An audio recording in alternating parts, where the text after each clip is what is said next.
Yeah, those are unchanged. The only input here is C, or sorry, beehives, which cost C, so these are the total costs. Yes?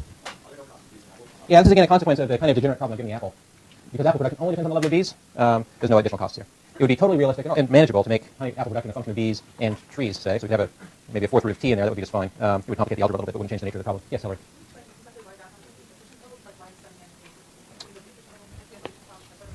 Yeah, the externality comes in this problem because in the private problem, the beekeeper is taking as given the quantity of apples that are next door, and conversely. So that's how it's external. She doesn't control A, even though an increased level of A would increase her revenues. By making it a joint operation, she's realizing she can choose A. She no longer takes A as given, and that's the trick. She's no longer taking as given this external factor that affects her profits. She's going to choose it herself. And so what was formerly a choice external to her firm, the choice of apples, is now internal. It's a choice that she's making as an integrated producer.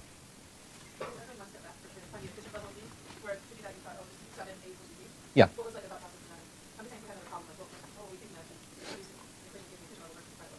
The difference between the two problems is there's two things that are different. First is that the revenues from apples show up here. But that's not actually the important part. The important part is just that the beekeeper is also choosing the level of apples. That's what's meant for internalizing the decision here. Well, if we had this problem, as we did before, so we didn't have a choice of A and the beekeeper took A as given, the solution to this problem would involve the same B that we had here. And the beekeeper would realize some extra revenue from the apples, but since she's not choosing A, that would just be incidental to her problem. The real key is that she's now choosing what before she took as given. Does that answer the question? Well, I'm going to come to a point where I compare these things, and maybe that'll be a time we can to raise the question again. Okay, so here's the solution to the integrated problem, and I've advertised it to try to give us an efficient solution. So here's what the first order conditions in this problem are closely related to another problem. We're going to go ahead and use the fact that we know that A is equal to the square root of B. So I'm going to go ahead and use that. That means this maximization problem can be rewritten as maximizing, again, just B.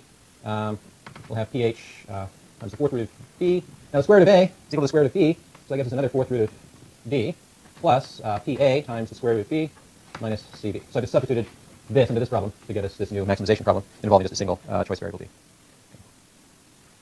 So which is the problem what Scott wanted to do earlier. He would have gotten an efficient solution too soon had we done it. Okay, so here's the new problem. 2 fourth roots of B, of course, is just equal to 1 square root of B. Let me go ahead and rewrite this one more time. So I've got a square root of B here, I've got a square root of B here, so I can write this as pH times PA times the square root of B minus CB. And now solving this problem, for B, I'm going to get a first order condition with respect to B, which is going to look like PA plus pH, all divided by 2 times the square root of B minus C is going to be equal to 0. So that's our first order condition. And then solving this, we're going to get an efficient level of provision B, which is just going to be equal to PA plus pH divided by 2C, this quantity squared. So this is the efficient level of provision. All right, is that calculation clear? So the magic comes in, as I was saying in response to Hillary's question, it comes from the fact that the beekeeper is no longer taking A as given. She now controls both A and B. As a result, we get an efficient solution here, B star, which is this. It depends on the price of apples, where the other one didn't. Also depends on honey. Involves a factor 2 in the denominator instead of a factor 4. Let me compare those things quickly for you.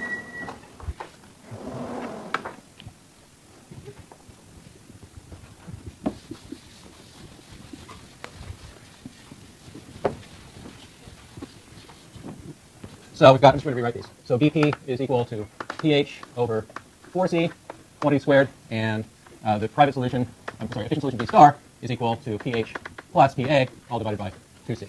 So which of those is larger? Oh, thank you, squared. That's worth an extra credit point. Yeah, I'm sorry, what's your name? Sabrina. Did you get that, Jeff? Yeah. So yeah, squared term there. So which of these is larger?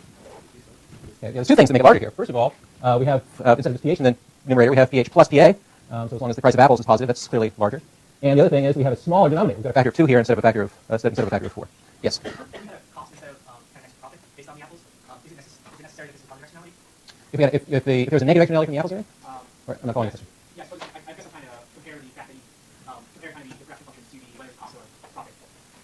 Determining kind of if private or is above or below optimal production. So the setup right now is that apples have a positive impact on honey revenue. If they had a negative impact on honey cost, for example, at the same time, that would be a negative externality and could possibly outweigh the positive one. It would be easy enough to go back in this example and add that. You could add, instead of a cost C being a constant, you can make it an increasing function of A. No problem. You can work through and see under what conditions the net was positive. But yeah, there's no end of, if you're interested in this problem, there's no end of sort of playing around with the production function you can do. Yeah. What happened to the 4 root B? It got multiplied. Let's see. Let me pull this down. So there were 2 fourth roots of B, and so 2 fourth roots of B multiplied times each other is 1 square root of B, and so it went right here. Otherwise clear? Okay. All right, so we've got a private level of provision, which is smaller than the public level of provision, and so that's the basic story. Using our picture we drawn before, there's something like honey here and pH here. Honey supply involved a third root of pH.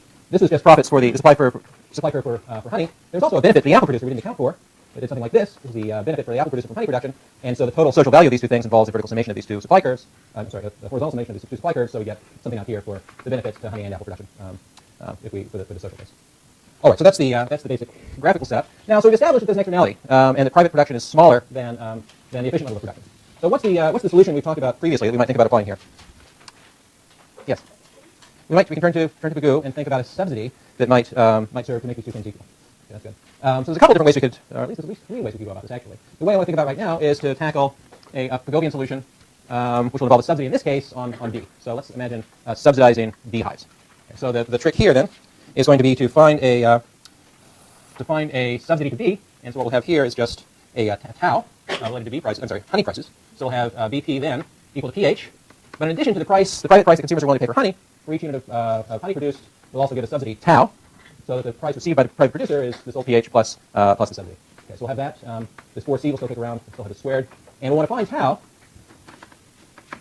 so that the private level of production is equated to the efficient level of production, which is pH plus PA divided by 2C squared.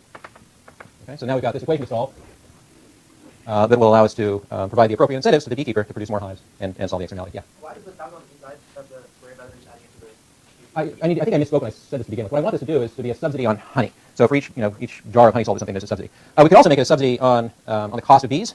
So if we did that, we change this C, and yeah, I think those are the options we've got. Yes. So you basically just pay them so they can lower prices of honey? We're going to pay them so that they'll climb. There's a private supply curve here for honey, and there's a private price which depends on whatever demand is. So this is pH, is the private price. Because there's an externality here, there's some efficient level of production we'd like them to operate at. So this is what I drew a moment ago as B plus A. This includes the benefits that accrue to the apple grower. So there's some private level of demand here. So here's the social value. So here's H sub P. This point is what we call H sub star. We'd like production to be here, but to get to this poorly. To get production up to this point, we need to provide a subsidy of this scale to get the honey producer to produce the bees, which equates the private level of honey production with the socially optimal. Okay. Is that clear? Yeah, sometimes subsidies are big, sometimes they're small. Okay, let's go ahead and solve for this subsidy. It's just a little bit of algebra. Both these terms are squared, so we just have pH plus tau divided by 4C equal to pH plus PA divided by 2C. And this is easy to solve. We got 4C here and a 2C here, so now we just have pH plus tau divided by 2 equal to pH plus PA. And then solving for tau, we're going to have tau divided by 2 equal to pH over 2, because I've got pH here, minus pH over 2, plus PA. So that gives a solution for tau equal to pH plus 2 PA. And so that's the optimal size of the subsidy we'd like to have.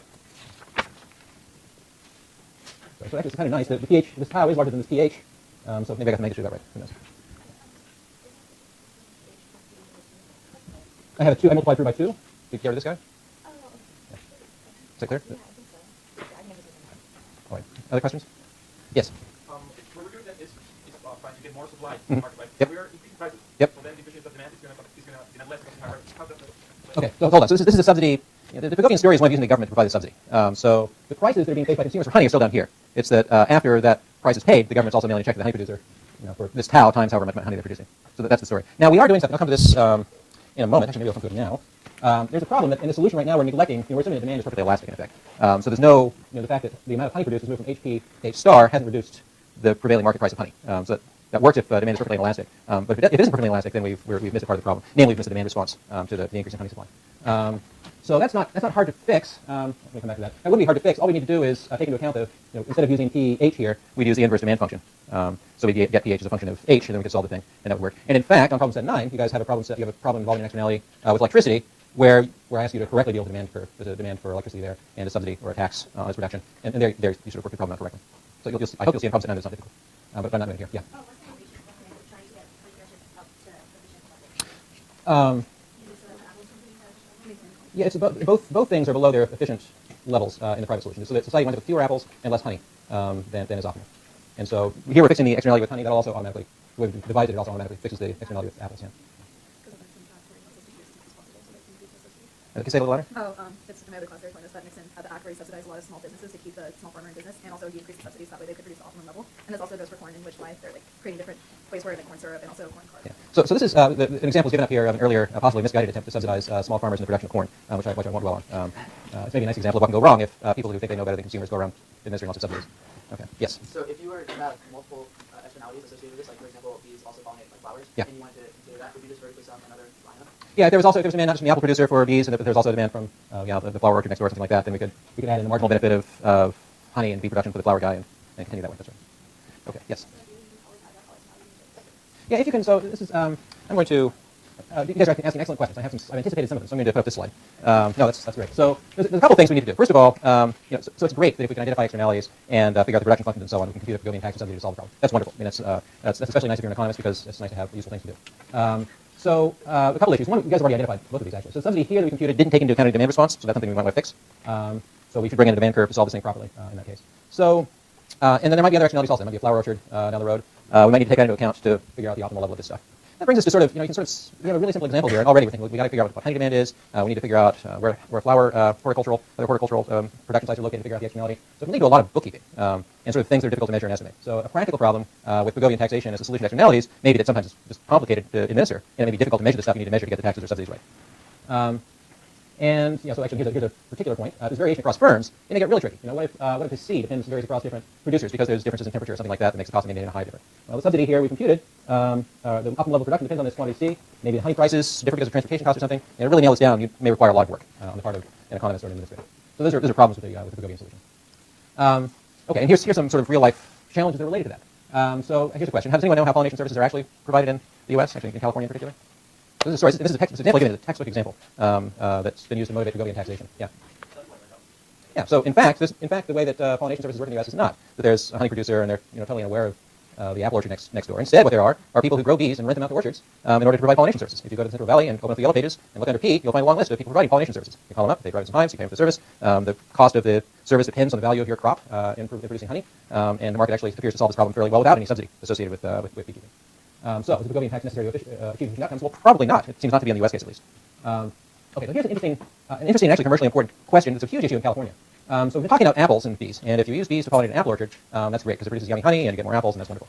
California is the world's largest producer of almonds. It's an enormously important fruit crop in California. If you drive from here to Yosemite, say you're going to drive through many, many miles of almond groves. Almond groves have to be pollinated the same way that apple trees do, and so there's a big market for bees to pollinate the almond trees. There's a catch. Bees that pollinate almond trees produce honey which is unpalatable. It's garbage. You have to throw it away. It's an industrial waste because it tastes horribly bitter. It's not good for anything, and it's a sticky mess, as you can imagine. So, what's the right level of subsidy here? If we're going to think about a Pavlovian solution, if we let A stand for almonds instead of if the price of honey from honey produced by almonds is not valuable, we want to eliminate this pH in the size of the subsidy. The value of the externality only goes one way. More bees help the almond growers, but more almonds don't help the bee growers in their production of honey. So, the nature of the crop changes the size of the subsidy and so on. This is another case where markets actually solve the problem just fine. The reason is because beekeepers who provide pollination services for almond orchards charge a higher price to compensate for the fact that their honey's not worth anything. And in fact, the difference in price last time I checked, which was a couple years ago, was almost exactly equal to the value of the honey produced. Okay. So the Pavlovian tax works to solve this externality if it exists, but a Pavlovian solution may not be necessary to address externalities like these. Yeah. So would this be kind of an example of externality, like say an apple orchard, bees like destroyed? So yeah, maybe. So I don't know of an example of this off the top of my head. If the bees were a pest for some kind of crop, then sure, bee could be a negative externality. We could work through the same analysis to figure out the optimal tax on bees in that case. For sure. Yes, Katie. For kiwi fruit? Oh, a little. Oh, that's great. Oh, okay, thank you. Did everyone get that? So we're looking for a bee pest. Katie gives the example of kiwi tangerines that are seedless, provided that they're not pollinated. Is that correct? Great. That's nice. Thanks. Okay. Did you have something else? I was just wondering, so you just got kind of the second equation, you just subtract it from your price. You'd want to. Yeah, well, if it was actually negative externality like this cutie example, you want to go back to the production function so that right now we have A equal to the square root of B. We want to make the production of cuties be decreasing somehow in the number of Bs, I guess. Yeah, something like that. All right. So in more realistic settings, it's maybe hard to do this. So this brings us back to Ronald Coase, who we started the lecture with. Coase was skeptical of state-provided solutions to externalities, and so here's a theorem which is attributed to Coase.